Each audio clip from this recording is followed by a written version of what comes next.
ನಿಮ್ ವೈದ್ಯರು ನಾವು ಸಿ ಸೆಕ್ಷನ್ ಮಾಡಬೇಕಾಗಬಹುದು ಎಂದು ಹೇಳುವ ಕ್ಷಣ ನಿಮ್ಗೆ ಗೊತ್ತಿದೆ ಅಲ್ವಾ? ನೀವು ಹೊರಗೆ ನಗುತ್ತಾ ತಲೆ ಅಡಗಿಸ್ತೀರಾ, ಆದ್ರೆ ಒಳಗೆ ನೂರಾರು ಪ್ರಶ್ನೆಗಳು ಆಹ್ವಾನವಿಲ್ಲದೆ ಬಂದು ನಿಂತಿವೆ. ನಾನು ಡಾಕ್ಟರ್ ಅದಿತಿ, ಆ ಭಾವನೆ ನನಗೂ ಗೊತ್ತು.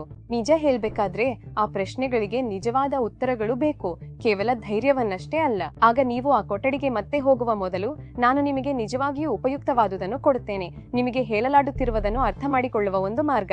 ಹೀಗಾಗಿ ನೀವು ಈ ನಿರ್ಧಾರದಲ್ಲಿ ಭಾಗಿಯಾಗಬಹುದು, ಕೇವಲ ಪ್ರಯಾಣಿಕನಾಗಿ ಅಲ್ಲ. ಇಲ್ಲೊಂದು ವಿಷಯವಿದೆ,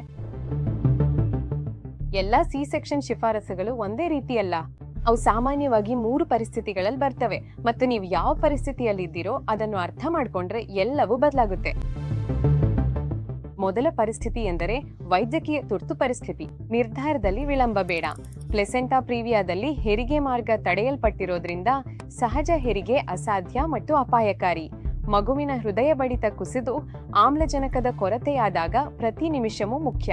ಅಂಬಿಲಿಕಲ್ ಕಾರ್ಡ್, ಮಗುವಿಗಿಂತ ಮೊದಲು ಜಾರುವ ಕಾರ್ಡ್, ಪ್ರೊಲ್ಯಾಪ್ಸ್ ಸ್ಥಿತಿಯಲ್ಲಿ ಶಸ್ತ್ರಚಿಕಿತ್ಸೆ ತಕ್ಷಣವೇ ನಡೆಯಬೇಕು. ಈ ಪರಿಸ್ಥಿತಿಗಳಲ್ಲಿ ಸಿ ಸೆಕ್ಷನ್ ನಿಮ್ಮನ್ನು ಮತ್ತು ನಿಮ್ಮ ಮಗುವನ್ನು ಸುರಕ್ಷಿತವಾಗಿಡ್ತದೆ. ಇಲ್ಲಿ ಯಾವುದೇ ಪರ್ಯಾಯವಿಲ್ಲ ಮತ್ತು ನಿರ್ಧಾರದ ವೇಗವೇ ಸ್ವತಃ ರಕ್ಷಣೆಯಾಗಿದೆ. ಎರಡನೇದು ವೈದ್ಯಕೀಯ ನಿರ್ಧಾರದ ಸಂದರ್ಭ. ಪ್ರಗತಿಯಿಲ್ಲದ ದೀರ್ಘ ಹೆರಿಗೆ, ಮಗು ಅಡ್ಡವಾಗಿರುವುದು ಅಥವಾ ಯೋನಿ ಹೆರಿಗೆ ಅಪಾಯಕಾರಿ ಎನಿಸುವುದು, ತಾಯಿಯ ರಕ್ತದೊತ್ತಡ ಏರಿಕೆ, ಮೊದಲ ಮಗು ತಲೆ ಕೆಳಗಿಲ್ಲದ ಅವಳಿ ಹೆರಿಗೆ ಇವು ಉದಾಹರಣೆಗಳು. ಇವು ಮಾನ್ಯ ವೈದ್ಯಕೀಯ ಕಾರಣಗಳು. ಇದರಲ್ಲಿ ಮೌಲ್ಯಮಾಪನ ಮತ್ತು ಅಪಾಯದ ನಿರ್ಧಾರ ಸೇರಿವೆ. ಈ ಪರಿಸ್ಥಿತಿಗಳಲ್ಲಿ ನಿಮ್ಮ ವೈದ್ಯರು ಏನ್ ನೋಡ್ತಿದ್ದಾರೆ ಮತ್ತು ಈಗಲೇ ನಿರ್ಧಾರವನ್ನು ಏಕೆ ತಿಳಿದುಕೊಳ್ಳಲಾಗ್ತಿದೆ ಎಂಬುದನ್ನು ನೀವು ಸ್ಪಷ್ಟವಾಗಿ ತಿಳಿದುಕೊಳ್ಳುವ ಹಕ್ಕು ಹೊಂದಿದ್ದೀರಿ. ಮೂರನೇ ಪರಿಸ್ಥಿತಿ ಎಂದ್ರೆ ಯೋಜಿತ ಅಥವಾ ಐಚ್ಛಿಕ ಸಿ ಸೆಕ್ಷನ್. ಇದು ನಿಮ್ಮ ಇತಿಹಾಸ, ನಿಮ್ಮ ದೇಹದ ರಚನೆ, ನಿಮ್ಮ ಹಿಂದಿನ ಹೆರಿಗೆ ಅನುಭವಗಳು ಅಥವಾ ನಿಮ್ಮ ಸ್ವಂತ ತಿಳುವಳಿಕೆಯ ಆಧಾರದ ಮೇಲೆ ಮುಂಚಿತವಾಗಿ ತೆಗೆದುಕೊಳ್ಳುವ ನಿರ್ಧಾರ. ಇದು ಕೂಡ ಮಾನ್ಯವಾದ ಆಯ್ಕೆಯಾಗಿದೆ. ನಮ್ಮ ವೈದ್ಯಕೀಯ ವ್ಯವಸ್ಥೆ ಬಿಟ್ಟು ಹೋಗುವ ಭಾಗ ಇಲ್ಲಿದೆ. ಭಾರತದ ಖಾಸಗಿ ಆಸ್ಪತ್ರೆಗಳು WHO ಅಗತ್ಯಕ್ಕಿಂತ 4 ಪಟ್ಟು ಹೆಚ್ಚು ಸಿ ಸೆಕ್ಷನ್ ಮಾಡ್ತವೆ. ಅಂದರೆ ವೈದ್ಯರು ತಪ್ಪು ಎಂದಲ್ಲ, ವ್ಯವಸ್ಥೆಯ ಒತ್ತಡ, ಕಾನೂನಿನ ಭಯ ಹಾಗೂ ವೇಳಾಪಟ್ಟಿಗಳಿಂದಾಗಿ ನಿಮ್ಮೊಂದಿಗೆ ನಡೆಯಬೇಕಾದ ಚರ್ಚೆಗಳು ಕಡಿಮೆಯಾಗುತ್ತಿವೆ ಅಷ್ಟೇ. ಹಾಗಾದ್ರೆ ನೀವು ಯಾವ ಪರಿಸ್ಥಿತಿಯಲ್ಲಿದ್ದೀರಾ ತಿಳಿಯಲು ಕೇಳುವುದೇ ಉತ್ತಮ ಮಾರ್ಗ. ನಿಮ್ಮ ಯೋಚನೆ ನನಗೆ ತಿಳಿದಿದೆ, ಕೇಳುವುದು ಸರಿಯೇ? ವೈದ್ಯರು ನನ್ನನ್ನು ಕಷ್ಟದವನೆಂದು ಭಾವಿಸುವರೇ? ಆ ಚಿಂತೆ ನಿಮಗೆ ಬೇಡ.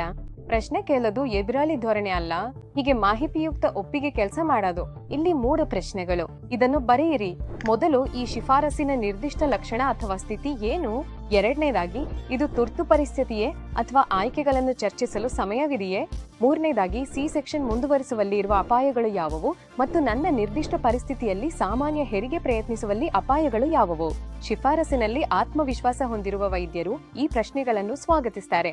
ನೀವು ಈ ಮಗುವನ್ನು ಬೆಳೆಸಿದ್ದೀರಿ ಮತ್ತು ಮಗು ಹೇಗೆ ಬರುವುದೆಂದು ತಿಳಿಯಲು ನಿಮಗೆ ಹಕ್ಕಿದೆ. ನೀವು ಎರಡನೇ ಅಭಿಪ್ರಾಯ ಬೇಕಾದ್ರೂ ಅಥವಾ ಯಾರಾದ್ರೂ ಜೊತೆ ಈ ವಿಷಯವನ್ನ ಚರ್ಚಿಸಬೇಕಂತ ಅನ್ಸಿದ್ರು ಟ್ರಾಕ್ಟೋನಲ್ಲಿ ದೃಢೀಕರಿಸಲಾದ ಪ್ರಸೂತಿ ತಜ್ಞರನ್ನು ಸಂಪರ್ಕಿಸಿ. ನಿಮ್ ಪ್ರಶ್ನೆಗಳೊಂದಿಗೆ ಗನಿ ಈಗ ನಿಮಗಾವು ಇದೆ. ಹೀಗಾಗಿ ಇದನ್ನು ತಿಳಿಯಬೇಕಾದ ಮಹಿಳೆಯರೊಂದಿಗೆ ಹಂಚಿಕೊಳ್ಳಿ. ನಿಜವಾಗೂ ಉಪಯೋಗ ಆಗುವ ಸಲಹೆಗಳನ್ನು ಮುಂದುವರಿಸಿಕೊಳ್ಳಲು ಈ ಚಾನೆಲ್ಗೆ ಸಬ್ಸ್ಕ್ರೈಬ್ ಮಾಡಿ ಮತ್ತು ಬೆಲ್ ಐಕಾನ್ ಒತ್ತಿ. ಮೂಲಕ ಭಾಗದಲ್ಲಿ ನಾವು ಆಪರೇಷನ್ ಥಿಯೇಟರ್ ಒಳಗೆ ಹೋಗಿ ಸಿ ಸೆಕ್ಷನ್ ವೇಳೆ ಅನಸ್ಥೇಷಿಯಾದಿಂದ ಕೊನೆಯ ಹಂತದವರೆಗೆ ಏನ್ ನಡೆಯುತ್ತದೆ ಮತ್ತು 6 ವಾರಗಳಲ್ಲಿ ನಿಮ್ಮ ದೇಹ ಏನ್ ಮಾಡುತ್ತದೆ ಎಂಬುದನ್ನು ನೋಡೋಣ. ಅಲ್ಲಿ ಭೇಟಿಯಾಗೋಣ.